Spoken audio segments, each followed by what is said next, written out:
Hello everybody and welcome to Wine Library TV. I am your host, Gary Vaynerchuk. And this is Wine Library TV. So, awesome weekend, NFL draft time, one of my favorite days of the year. Had a great time. Anytime I get to spend all that time with my brother AJ, my brother-in-law Alex, my good friend Gary Vaynerchuk. We're in the same homeroom. It was crazy. Once the teacher gave me his combination, I did a lot of locker pranks on him. It was awesome. We had a great time, and obviously I got a lot of national FaceTime on ESPN like I always do, so link right over here. Check that out. And I should tell you, I'm using my patented head move right there, and so you should know that anytime you use this, if you ever do this again, send me 13 cents in the mail. It's all mine. I patented it. One thing about that, Tim F., great job, always posting a lot of videos. You're using YouTube. I want to give a big shout out to Vidler, which we use, and I want you to use Vidler because in long things, you can tag it. It's got a lot more control, and a new feature that we're going to start using on Wine Library TV. We got to test it out. Video responses within the video. You like that, Mom? It's wild. It's a lot of stuff. Mom might think it's a little too much, but I think it's pretty rad. So definitely check that out. Super excited about that. What else? Huge shout out to some of my favorite Vayniacs. Captain M and Concepcion are getting married. They've been on board a long time. They're from Panama. That was really cool for me. And they've been emailing me all the time. Great people, always doing the picture send-ins and videos and everything. Congratulations. That's going to be a wonderful day. Another link I'm going to throw at you is NPR. Right over here. NPR. We had a radio interview on NPR over the weekend. It was a big deal. I got over 5,000 emails. They have 4 million listeners. It's been huge. So a lot of you new Vayniacs to be watching for the first time because of NPR, welcome. Here's the link over here. And you know what? We put the link over here, but give me a quick flash to my moment at the NFL draft now. They're on the board and they got a linebacker that they'd heard of. They just helped themselves out a lot on defense. We've been talking about that guy for about 3 hours now. As you can see, I get pumped up just as much about wine at the NFL draft. So let's get into what we're talking about today in wine. We did a lot of pre-text stuff. So I'm really excited about today's episode because I think, breaking down stereotypes, mixing it up, changing it up is something we do. And today what we're doing is we're doing Argentinian Cabernet Sauvignon. So much when we talk about Argentina, don't cry for me now. Every time we talk about Argentina, we talk about Malbec. Everybody's always talking about Argentina and Malbec. And Cabernet's been feeling sad. It's like Marsha about the Malbec. It's like Malbec. It's getting pissed and it wants its own light. So we talked it over and the Cabernet from Argentina and I have decided to do a show. So I'm excited about trying these wines. 4 very, very serious wines that we do very well with. And it's funny for me because they're not inexpensive. They're commanding good tickets, good price tags, and they're also very profound, big wines, very interesting wines, and still can be considered values because Argentina is still a place where you can determine some value. And I'm excited about trying these 4 wines. And without further ado, I guess really I've been rambling a whole lot to start the show. Let's get into it. Now this is Susana Balbo Crios. Crios de Susana Balbo is the official name. 2004 Cabernet Sauvignon. This is $12 US, 88 points, Wine Spectator. If you don't know who Susana Balbo is, she is really one of the great winemakers in the entire human world. She's outrageous. She's produced some of the great wines from Argentina, and I'm a big, big fan of her efforts, and I'm really excited about this label. First of all, great job with the label because, you so feel like, hey, high five, good job in there. I mean, you can always high five your wine, which I'm a huge fan of high-fiving your wine. So, Susana's label allows you to do that in a more, you see it? You can match it up. It makes it really fun for me. I appreciate that. Let's give it a whirl. This wine is made in an unfiltered style, and it's coming through explosively on the nose. For $12 wine to have this kind of nose. Very dark cherry, very licorice-oriented. I'm getting a lot of black currant as well. Very dark and deep on its nose. Using visual terms for the nose, but that's how it kind of comes off for me. I'm getting a little chocolate, dark chocolate. Big nose, really nice, very lush, very New World, very almost like Australia and California Cabernet, just really ripe and bright on the nose. Let's give it a whirl.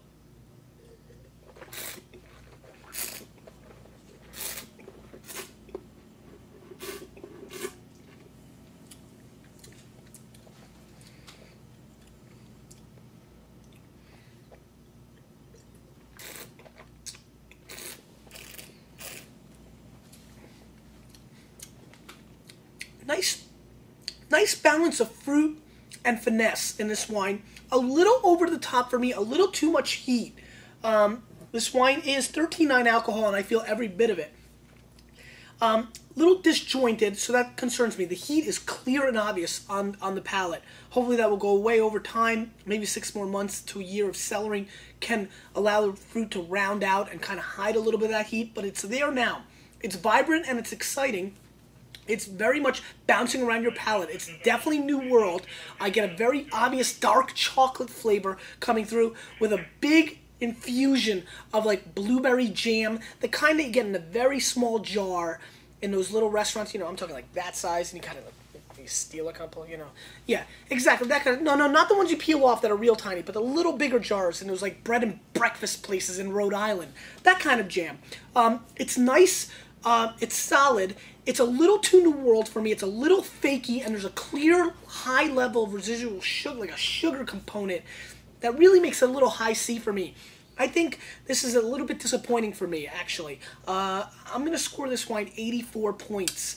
I think it's a pass, and at $12, I thought it was going to be a screaming steal. So you see, you never know what you're going to get into, but I'm going to have to give this wine a pass. It's a little too vibrant. It's a little too Syrah-like. Almost lost most of its California Cabernet characteristics. Didn't cut it for me.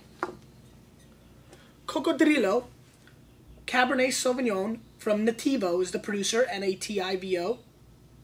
Really like retro crocodile look. And this is Cabernet Sauvignon, and this is made by Paul Hobbs. 2005 vintage. If you don't know who Paul Hobbs is, one of the really great winemakers in all of California. Just a great brand. Just awesome, awesome stuff. Across the board, Cabernets, Chardonnays, and Pinot Noirs.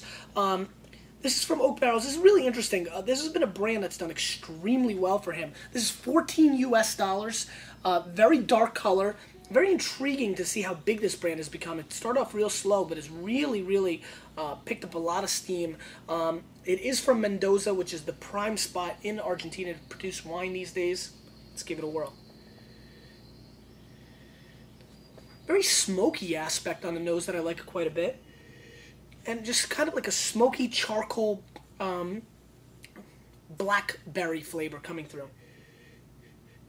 Little hints of blueberries as well. Little lively young blueberry flavors coming through on the nose.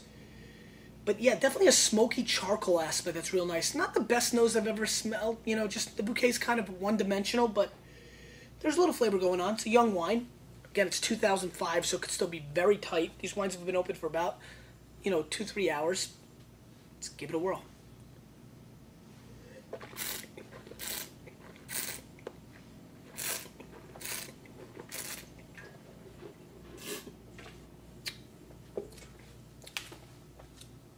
A moth. Come on, tell me that's not the coolest thing you've ever seen on Wine Library TV. Even the animals and the insects of the world realize we're the best place to watch Wine Library TV is from, the front row. All right, my little friend. Let's call him Mothy. Mothy's first appearance, episode 2-something. So Mothy and I are going to agree on this. This wine is also very over the top, very young, great tannin structures, a little bit more balanced, and a far, far greater refinement and elegance than the Crios. It's got good potential. It's a little young to drink now. Mothy, watch it.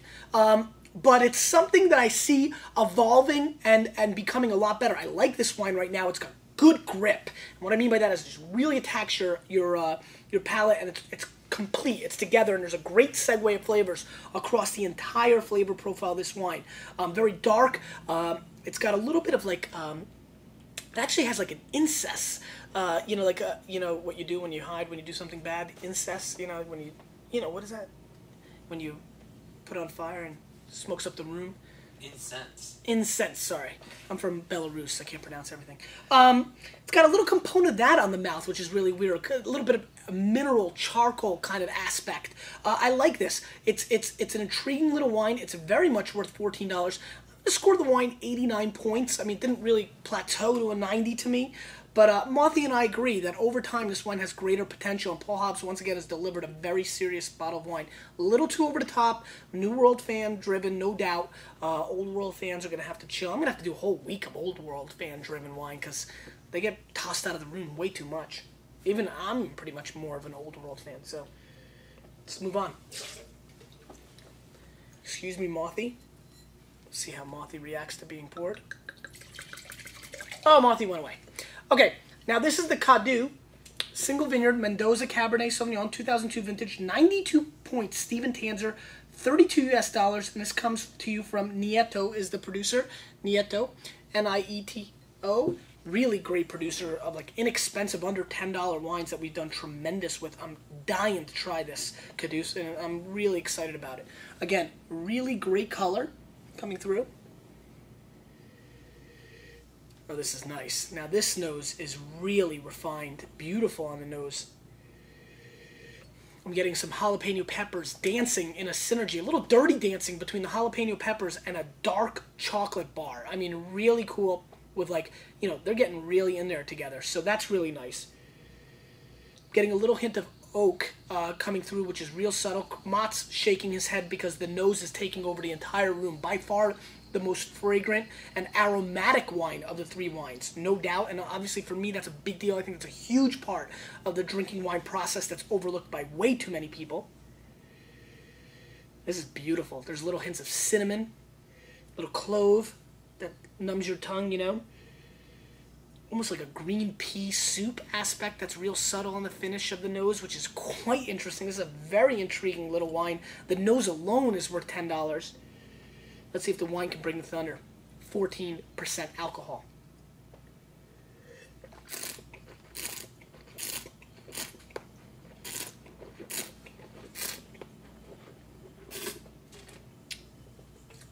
Totally different wine.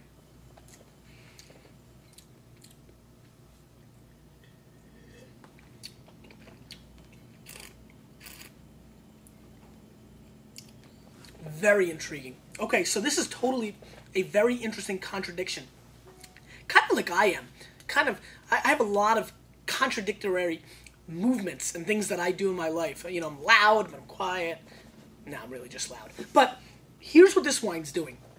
It's got very flush, explosive, rich, heavy New World mouthfeel, and the oak is high. There's a little too much, say it with me, the oak monster. But the flavor profile is very peppers, broccoli, dirty. I mean, like the stinkiest sweaty sock dipped in Explorator cheese that's really stinky its darn self, and you bite that and you suck it, that whole nine. I mean, it's very, very earthy on the flavor profile. I get a lot of mud, dirty old shoe, attic. You know, I'm a big garage sailor. You know, you go in the attic sometimes for 40 years and it just takes you over and it's weird stuff, but I love it because you never know what you find up there. But that's what this wine's doing. Yet, covered and integrated with such a worldly New World mouthfeel and oak. Very strange. Very different. Cool. This is what wine's all about. I mean, I've never had a wine like this. Think about that. The billions of wines I feel that I've tasted.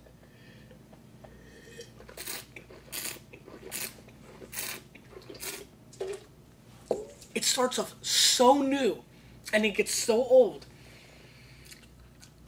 Wow. Okay. I'm going to score this wine 90 points. I like it. It's 32 bones. I would say pass for most people. If you're looking for something different and interesting and you want to learn more about wine, this is something to seek out. Also, if you're an Old World fan that finds himself or herself interested in New World wines occasionally, fruit bombs occasionally, I think this wine could really hit you right. It's a very controversial wine. It's a lightning ride for controversy. This would be kind of wine I'd love to bring to a tasting and watch everybody get real emotional and red and undo their tie and people want to fight. This is the kind of wine that does that. Very, very different. I can see people scoring this wine 70 points. I can see people scoring this wine 95 points. It is totally a different kind of experience and really cool. I'm glad we tasted that. Very cool. Very cool.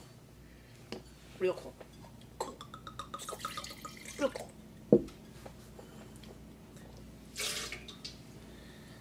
And finally, the Mothy almost came back. Catina Alta, 2003 Cabernet Sauvignon, $38 US. This comes from the Catina family, which is like legendary. I mean, legendary in Argentina, like 4 generations, over 100 years. This wine always gets massive scores. I don't believe this vintage is scored yet. Might be, our website said it doesn't. Really, really dark, nice rich color. Real high elevations in Mendoza. This, the Catina Zabata people. I mean, this is really, really serious juice. Priced that way, 38 bones, not inexpensive. Let's give it a whirl. Very tight nose. I am getting a little bit of that dairy, that milk that I talk about comes from the oak. I'm definitely getting a little bit of that, but not too much oak monster. It's not coming at it that hard. Nice Asian spice element that I like quite a bit. Almost like brick dust coming through as well. And you wonder, well, how I know how brick dust is? Well, we did a lot of building for Wine Library building, so I know what a lot of construction things smell and taste like. Let's give it a whirl.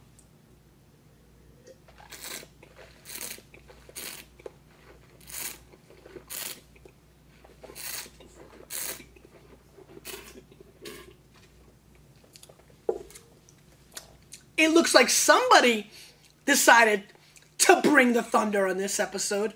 Very nice. Wow. Very polished, very elegant in your mouthfeel. The mouthfeel is incredible. It drinks like pure silk. I mean, just like silver silk, whatever that means. I mean, really excellent flavor components too. Really nice dark cherry flavor. Milk chocolate over dark chocolate, which as a candy bar fan, I'm in for. Little hints of cinnamon trickling through on the palate as well that I really appreciate. I do get a very heavy component of Brussels sprouts, which is fantastic because I'm one of the rare people that loves that. Give me a little cauliflower in this wine as well. It's there, and it's really, really polished. Great long finish, dark, real French licorice flavor on the finish. Almost like a little bit of a Starbucks, a little mocha action going on in the mid-palate. Still tasting this wine as I'm speaking. Again, chocolate-covered Brussels sprouts is the overwhelming final finished flavor. This wine is extremely good and well-made. I'm very impressed with it. I did not expect to be this impressed because I just haven't had, I only remember one thing in my mind of ever tasting this a couple of vintages ago, thought it was overrated and had a big score. I'm the one now surprised. I'm the one now that's humbled. Catina, I'm going to have to give you 92 plus on this one. This is extremely solid wine. I got a little more excited than maybe you think 92 plus. Why didn't it score it higher? Mainly probably because of my preconceived notions going into the wine, but this is really exceptional. Very elegant. Very elegant. Perfect with steak. The kind of wine that you definitely want to eat with.